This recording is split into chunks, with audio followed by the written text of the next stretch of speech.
तक TRE4 का विज्ञापन जारी नहीं हुआ है। आखिर इतनी देरी क्यों हो रही है?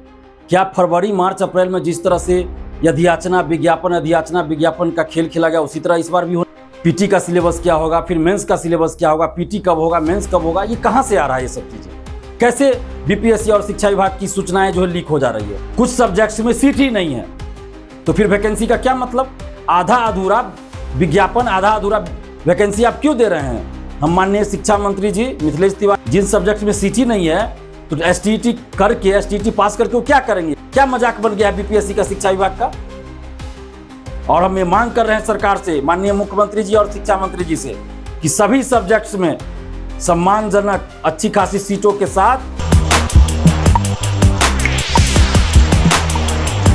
TRE4 की अधियाचना बीपीएससी को 3 दिन पहले बिहार सरकार ने भेज दिया, लेकिन अभी तक TRE4 का विज्ञापन जारी नहीं हुआ है। आखिर इतनी देरी क्यों हो रही है? क्या फरवरी, मार्च, अप्रैल में जिस तरह से अधियाचना विज्ञापन का खेल खेला गया उसी तरह इस बार भी होने वाला है? इस बार ये नहीं चलेगा। इसलिए बीपीएससी हर हाल में विज्ञापन जारी करे जल्द का मतलब 10 दिन 20 दिन नहीं होता है, 2 से 3 दिन के अंदर जारी करे। और जब शिक्षा विभाग और बीपीएससी ने आधिकारिक रूप से कुछ भी जारी नहीं किया है, इसके बावजूद कुछ लोग फेसबुक पे, ट्विटर पे, यूट्यूब पर ये जो सीटों की संख्या बता रहे हैं subject wise, class wise, PT का सिलेबस क्या होगा, फिर मेंस का सिलेबस क्या होगा, पीटी कब होगा, मेंस कब होगा, ये कहां से आ रहा है? ये सब चीजें कैसे बीपीएससी और शिक्षा विभाग की सूचनाएं जो है लीक हो जा रही है? क्या चल रहा है आखिर बीपीएससी और शिक्षा विभाग में और बिहार में? क्या इसे ये नहीं लगता कि पेपर लीक भी हो जाएगा? जब आपकी सूचनाएं लीक हो रही तो पेपर लीक नहीं होगा?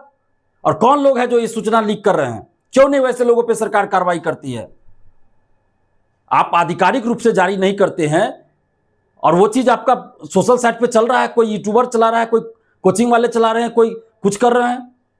ये क्या मजाक बना के रख दिया गया है? मतलब अब बीपीएससी TRE4 का सिलेबस भी, पीटी अगर मेंस जो भी इंटरव्यू लेगा, क्या लेगा, ये कोचिंग वाले तय कर देंगे और कुछ यूट्यूबर तय कर देंगे उसका क्या सिलेबस होगा, नहीं होगा। ये क्या मजाक बन गया है बीपीएससी का और शिक्षा विभाग का?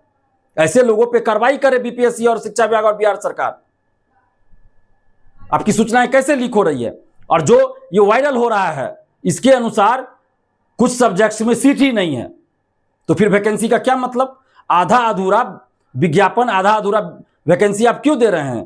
हम माननीय शिक्षा मंत्री जी मिथिलेश तिवारी जी और माननीय मुख्यमंत्री सम्राट चौधरी जी से ये आग्रह कर रहे हैं कि जब एसटीईटी कराया गया तो उसमें जितने सब्जेक्ट्सों के लिए एसटीईटी कराया गया उतने सब्जेक्ट का आप वैकेंसी दीजिएगा ना। नहीं तो फिर एसटीईटी आप क्यों करवाए? क्यों एसटीईटी 2 बार हो गया और उससे पहले 2 बार यानी 4 बार हो गया और उस सब्जेक्ट का वैकेंसी ही नहीं दे रहे हैं? म्यूजिक में टीजीटी में 2 ही सीट है, म्यूजिक सब्जेक्ट में टीजीटी में 2 सीट है मात्र। तो ये लाखों अभ्यर्थी क्या करेंगे? म्यूजिक वाले कहां जाएंगे? क्यों आपने एसटीईटी कराया? 2 बार तो फ्रेश एसटीईटी हो गया, उससे पहले भी 2 बार। तो आप एसटीईटी नहीं कराते जब आपको नहीं वैकेंसी देनी थी? तो म्यूजिक में सिर्फ 2 सीट टीजीटी में।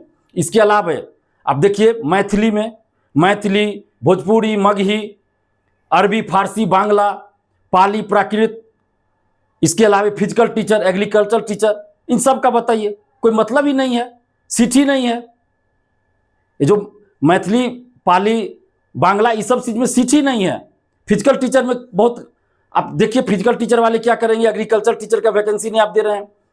तो इन सब सब्जेक्ट्स का क्यों नहीं आप वैकेंसी दे रहे हैं? क्यों नहीं सीटों की संख्या है? आखिर अभ्यर्थी कहां जाएंगे? एसटीईटी आपने क्यों कराया? नहीं कराते आप एसटीईटी तो ये लोग तो उम्मीद में नहीं रहते। 2 साल 2.5 साल से उम्मीद में हैं ये सारे सब्जेक्ट्स वाले, म्यूजिक वाले, मैथिली वाले, भोजपुरी, मगही, फारसी, अरबी, पाली, प्राकृत, बांग्ला, फिजिकल टीचर, इसके अलावे आप कंप्यूटर टीचर को भी ले सकते हैं, उसमें भी आप नाइंसाफी कर रहे हैं। एग्रीकल्चर टीचर, सभी के साथ आप क्यों इस तरह से कर रहे हैं? और भी जो वैकेंसी जो दिख रहा है और भी सब्जेक्ट उसमें भी बहुत कम वैकेंसी है। क्लास 1 to 5 में, 6 to 8 सब में कम वैकेंसी है, 9, 10, 11 सब में कम वैकेंसी। कहाँ 1,20,000 और कहाँ फिर 1 लाख का है, 80,000 का है, 55,000, 46,000 और 32,000 पे आ गए। और उसमें भी सभी सब्जेक्ट में, सभी क्लास में सीट ही नहीं है। तो इस तरह की बहाली का क्या मतलब रह गया?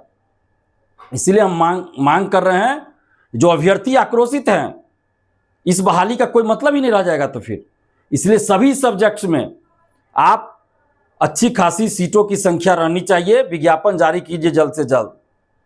बहुत सारे सब्जेक्ट में तो बैकलॉग सीट बहुत है, फिर भी उसमें कोई सीट नहीं दी है, वैकेंसी नहीं दी है। ऐसा कैसे चलेगा? वो अभ्यर्थी क्या करेंगे? जिन सब्जेक्ट में सीट ही नहीं है तो एसटीईटी करके, एसटीईटी पास करके वो क्या करेंगे? वो फॉर्म भी नहीं भर सकते। मतलब ये तो बड़ा नौटंकी हो गया। इतना घोर अन्याय कि आपने 2-2 बार एसटीईटी करा लिया और उससे पहले 2 बार, कुल 4 बार कह सकते हैं, और बहुत सारे सब्जेक्ट में आप वैकेंसी ही नहीं दे रहे हैं। तो वैसे सब्जेक्ट्स के अभ्यर्थी फॉर्म ही नहीं भर पाएंगे। मतलब आप इनको फॉर्म भरने से ही वंचित कर दीजिए। जो लेटर वायरल हो रहा है अभी, जो आपकी अधियाचना वायरल हो रही है, उसके आधार पर हम कह रहे हैं। पता नहीं ये सही है गलत, ये तो हमें नहीं जानता, लेकिन अगर ये सही है तो फिर ये तो बहुत गलत है। और ये वायरल कैसे हो रहा है? ये कहां से सूचना लीक हो रहा है? इसकी भी जांच होनी चाहिए। क्या ये लोग पेपर लीक में संलिप्त रहते हैं क्या? जब आपकी सूचना ऐसे वायरल हो रहा है, जब आपकी सूचनाएं लीक हो जा रही है, तो पेपर लीक भी हो सकता है ये लोग पेपर लीक में भी संलिप्त रहते हो। तो ऐसे लोगों पे जांच होनी चाहिए। जांच कीजिए कौन लोग है जो आपकी सूचना लीक करते हैं और ये लोग कहां से चला रहे हैं। इन लोगों से जरा पूछताछ करे पुलिस, पटना पुलिस, आर्थिक अपराध इकाई पूछताछ करे इन लोगों से, जो लोग भी इस तरह की सूचनाएं प्रसारित कर रहे हैं। कहां से इनके पास सूचना आ रही है, और ऑफिस के कौन अधिकारी कर्मचारी है जो सूचना लीक कर रहे हैं, उन सब पे कार्रवाई होनी चाहिए। क्या मजाक बन गया है बीपीएससी का, शिक्षा विभाग का? और हम ये मांग कर रहे हैं सरकार से, माननीय मुख्यमंत्री जी और शिक्षा मंत्री जी से, कि सभी सब्जेक्ट्स में सम्मानजनक अच्छी खासी सीटों के साथ टीआरई-4 का विज्ञापन 2 से 3 दिन के अंदर जारी कीजिए। और एकल परीक्षा होनी चाहिए, 2 परीक्षा मंजूर नहीं होगा। जिस तरह बीपीएससी परसेंटाइल नॉर्मलाइजेशन लाना चाह रही थी, आप देखे होंगे कि हजारों अभ्यर्थी सड़क पे उतर गए। तो जैसे ही आप टीआरई-4 में भी पीटी मेंस कीजिएगा, फिर वही बात होगी, सड़कों पे अभ्यर्थी उतर जाएंगे। आपको पीटी मेंस करना है, हम बार बार कह रहे हैं, आप टीआरई-5 से कीजिए ना, टीआरई-5 से कीजिए, हम लोग स्वागत करेंगे। लेकिन टीआरई-4 में सिर्फ 1 परीक्षा लीजिए, क्योंकि 2-3 सालों से ये वेट कर रहे हैं। लेट हो चुकी है ऑलरेडी, पहले से ही बहुत देरी हो चुकी है। इसलिए अब देरी नहीं हो तो एक ही परीक्षा हो और जल्द से जल्द 2-3 दिन के अंदर विज्ञापन जारी हो, 1 कैंडिडेट 1 रिजल्ट लागू हो, या जो भी व्यवस्था आपको करनी है कीजिए। लेकिन मेरा कहना है कि जितने सीटों पे विज्ञापन जारी होता है, उतने अभ्यर्थियों को नौकरी मिलनी चाहिए, स्कूल में ज्वाइनिंग होनी चाहिए।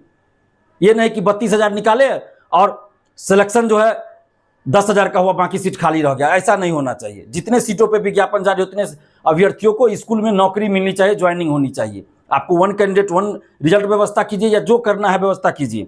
और रिजल्ट से पहले सर्टिफिकेट की जांच हो, ताकि किसी तरह की फर्जीवाड़ा ना हो। ये हम मांग कर रहे हैं सरकार से, बीपीएससी से और शिक्षा विभाग के समस्त अधिकारियों से, कि अभ्यर्थियों के हित में ये सब कदम उठाइए, नहीं तो फिर बहाली का कोई मतलब ही नहीं रह जाएगा। और अगर ऐसा नहीं होता है तो फिर हम लोग आंदोलन के लिए मजबूर हो जाएंगे, और बहुत जल्द फिर पटना में एक बड़ा आंदोलन करेंगे। और इसके लिए अभ्यर्थी जिम्मेवार नहीं होंगे, इसके लिए जिम्मेवार कौन होंगे, ये आप लोग ही तय कर लीजिए। धन्यवाद। जय हिंद।